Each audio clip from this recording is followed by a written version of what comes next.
Eu voltei. Gente, nós estudamos fisiologia da digestão, inclusive eu falei em fisiologia comparada, estudamos fisiologia da respiração e agora nós vamos estudar fisiologia da circulação. Mas para entender circulação, nós temos que primeiro explicar o que é o sangue. O sangue, ele é formado pelo tecido conjuntivo hematopoético.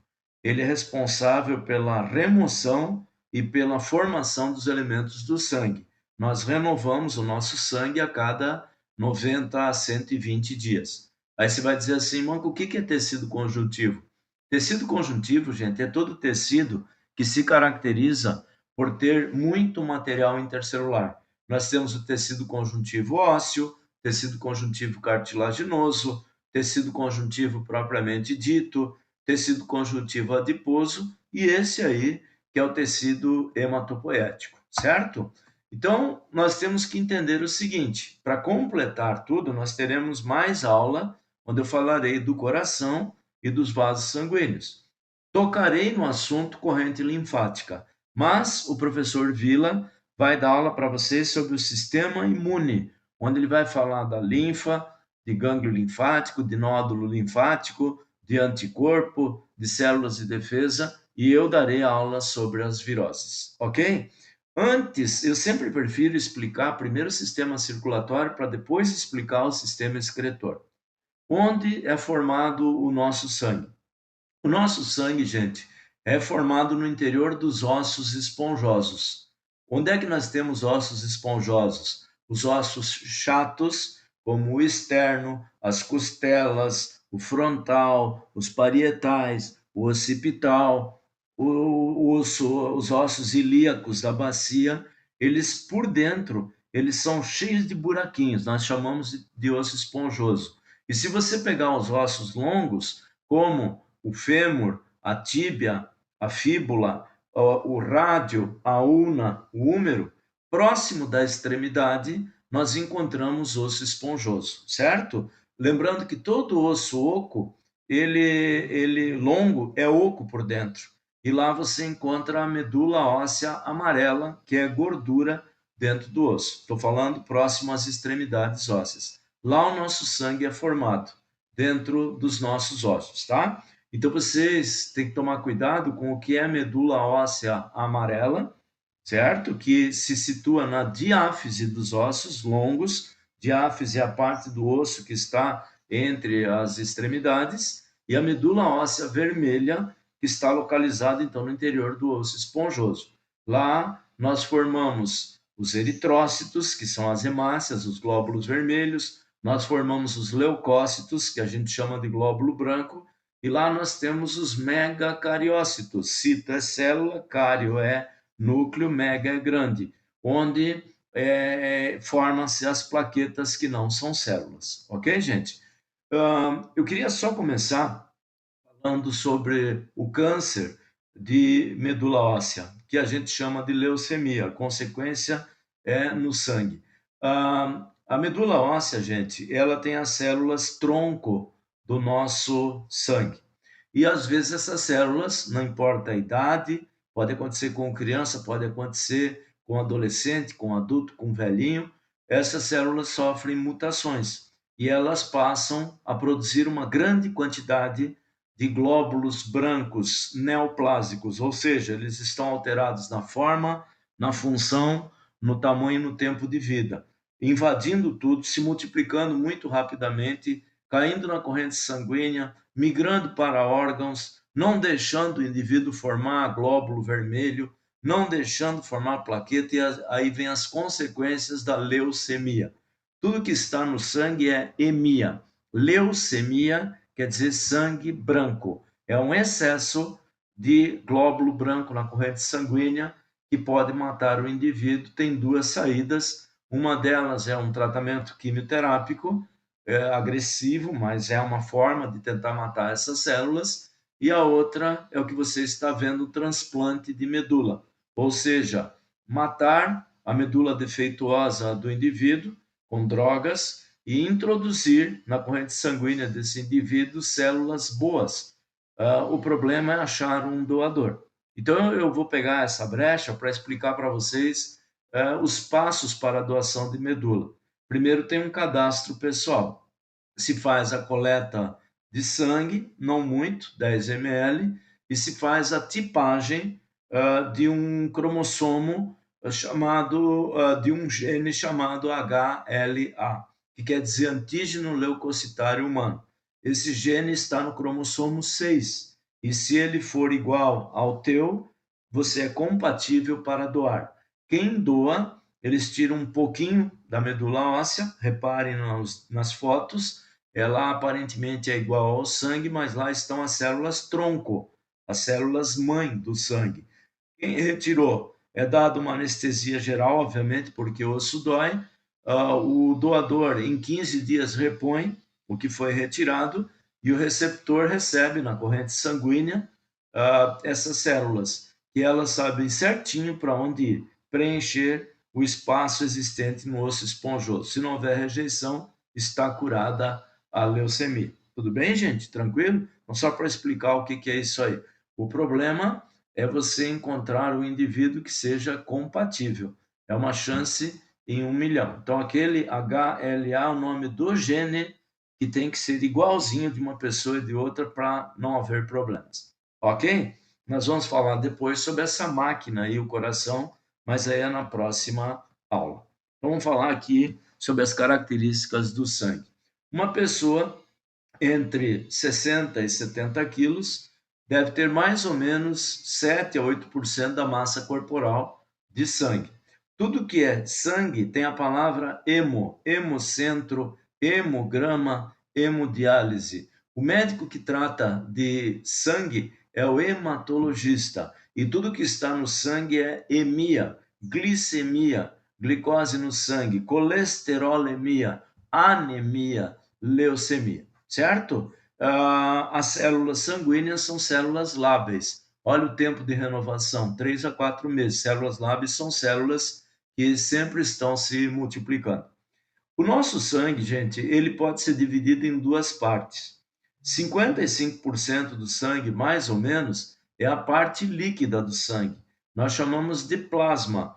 Ele tem um aspecto levemente amarelado. Quando a gente sofre aquele esfoladinho na pele, que sai aquele caldinho, aquela gosminha que sai, é o plasma com os glóbulos brancos, porque eles também migram para os tecidos para fazer limpeza.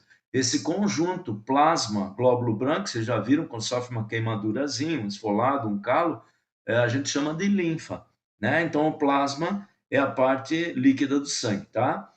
Normalmente, ele deve ser amarelado, levemente amarelado. O que tem no plasma, gente? Toda a constituição bioquímica do nosso sangue. Lá está a água, os sais minerais, a glicose, os lipídios, aminoácido, hormônio, vitaminas, oxigênio, gás carbônico, albumina, que é a proteína que deixa o plasma denso, certo? Que é uma proteína muito parecida com aquela da clara do ovo, né? Só que a nossa é a soroalbumina, na clara do ovo é a ovoalbumina, tá? Globulinas, IG, quer dizer imunoglobulinas, são os anticorpos. O Vila vai explicar isso para vocês, tá? Os anticorpos são proteínas. Fibrinogênio, que é uma proteína que participa da coagulação, colesterol, ácido úrico, ureia, enzimas, quer dizer que toda a bioquímica celular está no plasma. Drogas, se o indivíduo fez uso antibiótico e assim por diante. E a parte sólida do sangue, gente, aproximadamente 45%, são os elementos figurados do sangue. Esses elementos figurados do sangue são os glóbulos brancos, leucócitos, as plaquetas, que são fragmentos de células, elas não são células, são pedacinhos de células, mas são importantes na coagulação sanguínea, e as hemácias, que são os glóbulos vermelhos. Então, você nunca deve dizer que o sangue tem o plasma onde estão mergulhadas as células sanguíneas, estão mergulhados os elementos figurados do sangue. Quais são esses elementos? As hemácias, leucócitos e plaquetas. E nós vamos começar a estudar primeiro os leucócitos, os glóbulos vermelhos, que são as células mais numerosas do nosso corpo. O glóbulo vermelho, gente, chamado eritrócito ou hemácia, ele, quando é formado na medula óssea, é uma célula esférica e tem núcleo. E antes de cair na corrente sanguínea, ele perde o seu núcleo. Isso é um mecanismo evolutivo dos mamíferos hemácias anucleadas, porque o papel do glóbulo vermelho é transportar oxigênio, principalmente. Então não interessa o núcleo dele, quer dizer que ele continua com a mesma superfície, a mesma área, a mesma capacidade, mas ele tem um volume menor. O que isso é uma vantagem no sentido até de viver a 4.000 metros de altitude, certo? São células anucleadas, né? Então você dá uma olhadinha nessa imagem que eu estou mostrando, a parte de baixo dessa imagem animada, tá? Aqui embaixo, gente, ó, dessa imagem animadinha, né? Vocês estão vendo a hematose. Estudaram isso em aparelho respiratório. A hematose, que ocorre nos alvéolos pulmonares, por difusão, é onde o oxigênio que nós inspiramos passa para a corrente sanguínea e nós transformamos o sangue venoso, pobre em oxigênio, em sangue arterial, rico em oxigênio. Já nas células, se está observando aqui, ocorre o contrário. A gente passa o oxigênio para as células respirarem e passa para a corrente sanguínea o gás carbônico, certo? HB é hemoglobina. Então, o glóbulo vermelho, gente, ele tem centenas de milhares de moléculas de hemoglobina, tá? A hemoglobina é um pigmento vermelho, é uma proteína combinada com ferro, por isso que a gente chama de cromoproteína, e ela é responsável por transportar a maior parte do oxigênio e aproximadamente 25 a 27% do gás carbônico, certo? Então, gente, existe um exame chamado hemograma, onde se verifica quantos glóbulos vermelhos uma pessoa tem. Eu coloquei um número médio na população mundial, tá, gente? Porque depende da idade, depende do sexo, depende da constituição genética do indivíduo e depende da altitude onde ele vive. Então, na média mundial, nós temos um número, a gente vai ter que arredondar, porque se você pegar 5 livros, cada um vai dar um resultado diferente, depende do autor. Vamos fazer uma média? Nós devemos ter de 4 milhões e meio a 5 milhões e meio, repito, média de glóbulos vermelhos por milímetro cúbico de sangue. Ah, Manco, mas se perguntar no vestibular? Se alguém perguntar no vestibular, gente, eles vão colocar essa média. E se alguém falar que um cara tem 3 milhões, é óbvio que ele tem anemia. Se o cara tem 7 milhões, ele tem poliglobulia. É assim que as questões vão te perguntar, ok? Nós vamos fazer vestibular, Enem. Nós não somos médicos nem bioquímicos ainda. Gente, quando alguém tem uma diminuição no número de hemácias, a gente denomina anemia, que não tem nada a ver com leucemia, tá? A anemia, ela pode ser por falta de ferro. Quando é por falta de ferro, nós chamamos anemia ferropriva. Ela pode ser genética, como a anemia falciforme da África, as hemácias em forma de foice, e a talassemia, que nós chamamos de anemia do Mediterrâneo. Então, isso são mutações genéticas. Falta de vitamina B12, anemia perniciosa. O verme do amarelão, o ancilostoma duodenale, que provoca anemia profunda. A malária, causada pelo plasmodium, que destrói glóbulo vermelho, causando anemia, certo? Então, essas são as principais causas de anemia. A anemia, quando é severa, ela causa dor pelo corpo, a pessoa fica realmente pálida, ela às vezes tem dificuldade de respirar, muito cansaço. Quando é severa, dá para ver até na aparência da pessoa. E quando alguém tem aumento no número de glóbulo vermelho, nós chamamos de hiperglobulia ou poliglobulia. E isso é normal em altitudes elevadas. As pessoas que moram acima de 2.500 metros, tem cidade que chega a quase 5, localidade, é normal que o organismo compense. O rim, quando percebe que a tensão do oxigênio é baixa, o rim ele produz um hormônio chamado EPO, quer dizer eritropoietina. Esse hormônio, liberado pelo rim, ele faz com que a nossa medula óssea faz com que aumente a produção de glóbulo vermelho. Quer dizer, o organismo, pessoal, ele acaba, na verdade, o rim ele estimula a transformação de uma proteína nesse hormônio, né? Eritropoiese quer dizer a formação de glóbulo vermelho. Então, o organismo compensa produzindo mais glóbulo vermelho porque a tensão do oxigênio é baixa, ok? Existem pessoas que, para aumentar a resistência, injetam EPO.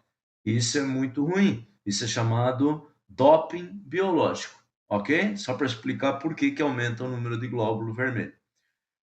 O segundo elemento do sangue, gente, são os leucócitos, chamados também de glóbulos brancos. Papel, defesa, certo? E vocês estão vendo uma imagem de uma pessoa que sofreu um ferimento, se espetou, cortou a pele. Evidentemente que se um objeto cortante, perfurante, é introduzido no tecido, bactérias vão junto. E aí nós temos uma mobilização do organismo como um mecanismo de defesa.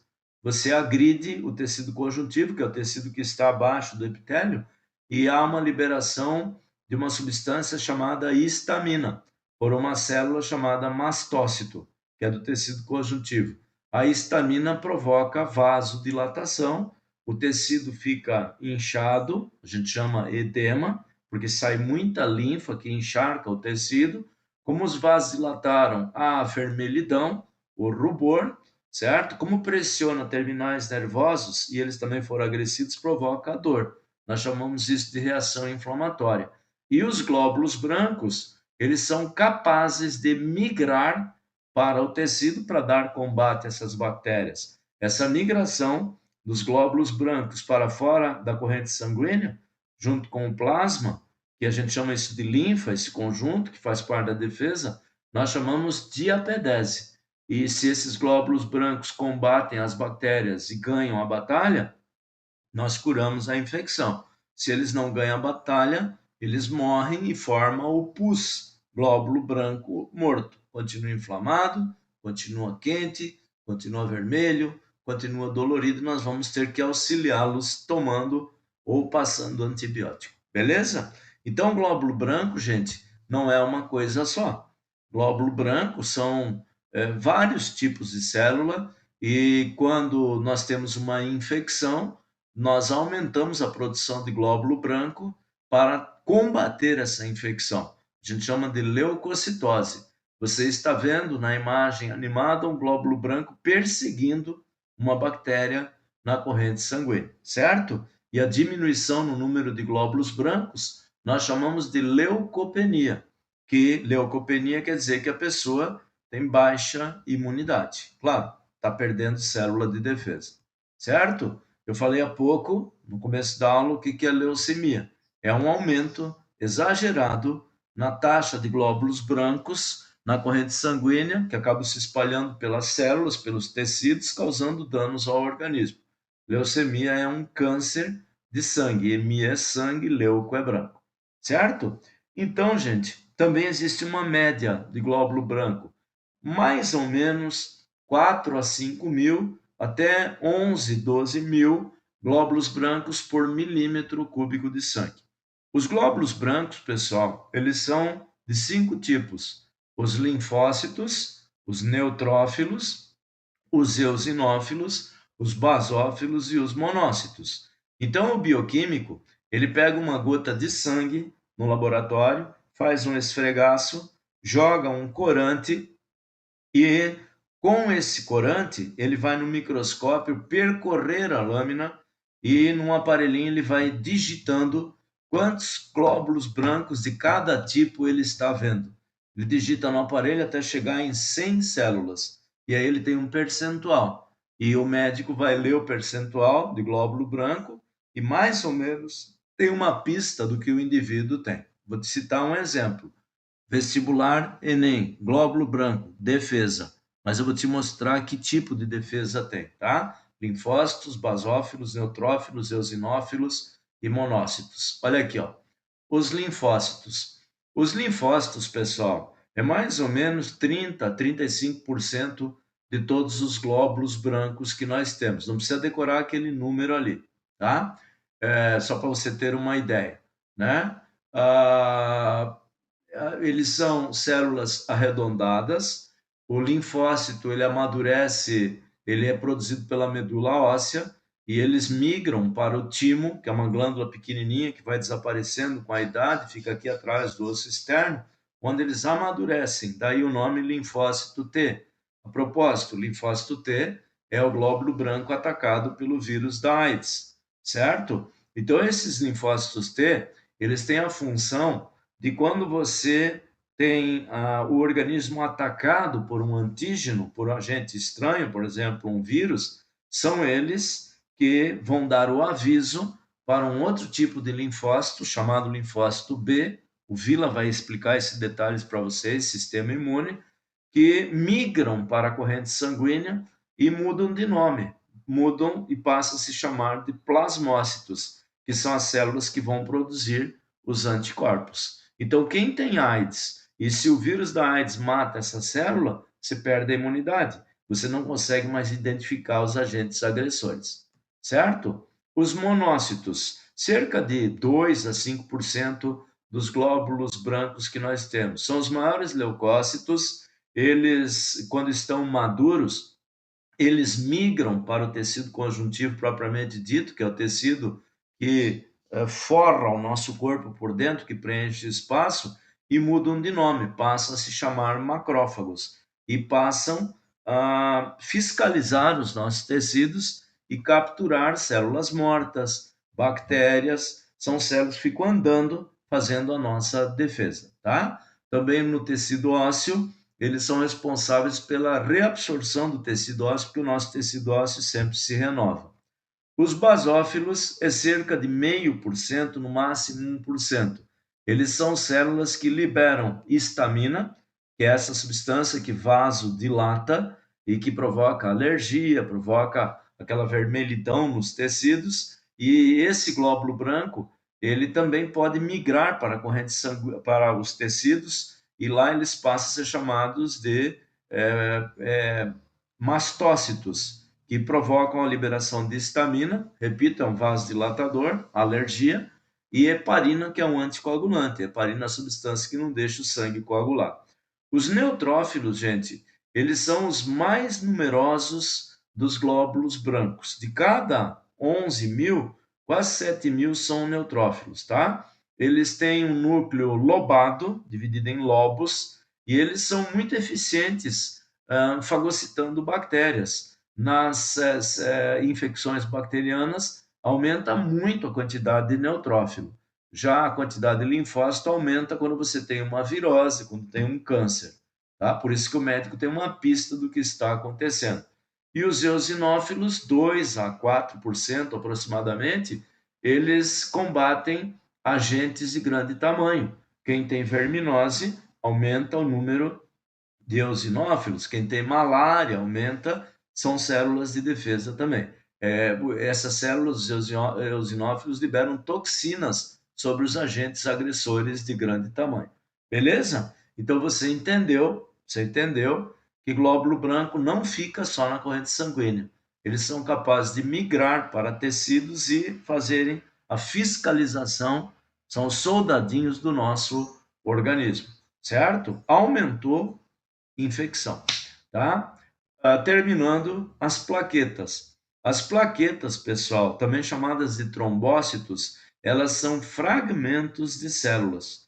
E você está vendo na tela a formação de uma rede de uma proteína chamada fibrina, onde as plaquetas, que são aqueles elementos branquinhos ali no GIF animado, e os glóbulos vermelhos vão se grudando nessa rede para impedir que o sangue continue vazando por uma lesão no vaso sanguíneo.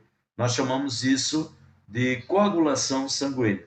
Existem dois tipos de coágulo, tá, gente?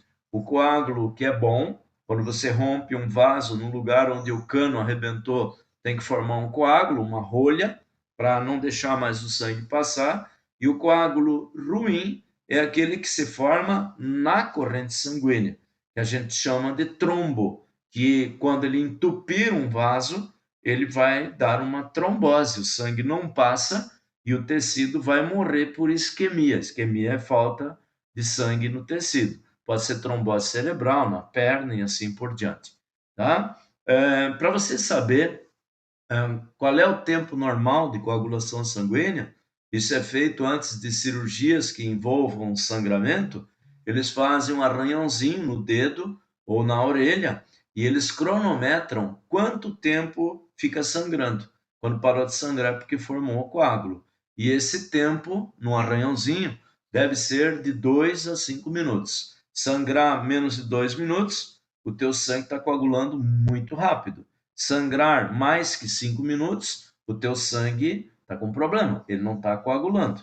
Então, o risco de trombose é quando o tempo é curto, o risco de hemorragias, sangrar demais, é quando o tempo é longo. Então, gente, você tem que saber o seguinte: número de plaquetas. Existem alguns autores que falam em 150 mil. Eu aprendi, eu sou bioquímico, formado em análises clínicas, em torno de 200, 250 mil até 400 mil plaquetas por milímetro cúbico de sangue, certo? Vestibular vai dar números exagerados já para te dar uma pista de trombose, de hemorragia, etc. e tal. E eu finalizo mostrando que vocês vão ter que decorar. Tava legal a aula até agora, né? Olha só, quando você se machuca, as plaquetas entram em contato com essa superfície lesada, lesionada, e elas ligam-se aos bordos da ferida, da lesão. Elas vão se agregando e nós temos que formar uma rolha de plaqueta, certo? Acontece o seguinte, pessoal, quando há esse agregamento de plaquetas, há a liberação de uma enzima na corrente sanguínea chamada tromboplastina ou tromboquinase. Em presença de cálcio, olha o cálcio livre como ele é importante, e na presença também de vitamina K, lembra da vitamina K anti-hemorrágica que o fígado libera? Essa tromboplastina, que é uma enzima, ela vai ativar uma outra enzima que está inativa na forma de protrombina. E quando ela é ativada, ela adquire atividade biocatalisadora e muda de nome. É a trombina, que faz com que o fibrinogênio, que é uma proteína flexível, molinha na nossa corrente sanguínea, enrijeça e forma essa rede aí que você está vendo, que é a rede de fibrina, que serve como arcabouço para a retenção das próprias plaquetas e dos glóbulos vermelhos para formar um coágulozinho. Ok, gente? Nós tivemos aula sobre sangue. A nossa próxima aula é coração e vasos sanguíneos. Beijo para todo mundo, fiquem bem, cada um que se cuide e vamos lá. Lá lá, aula boa, né? Biologia. Ok, moçada? Tranquilo? Então, todo mundo se cuidando aí. Beleza? Beijos para todo mundo.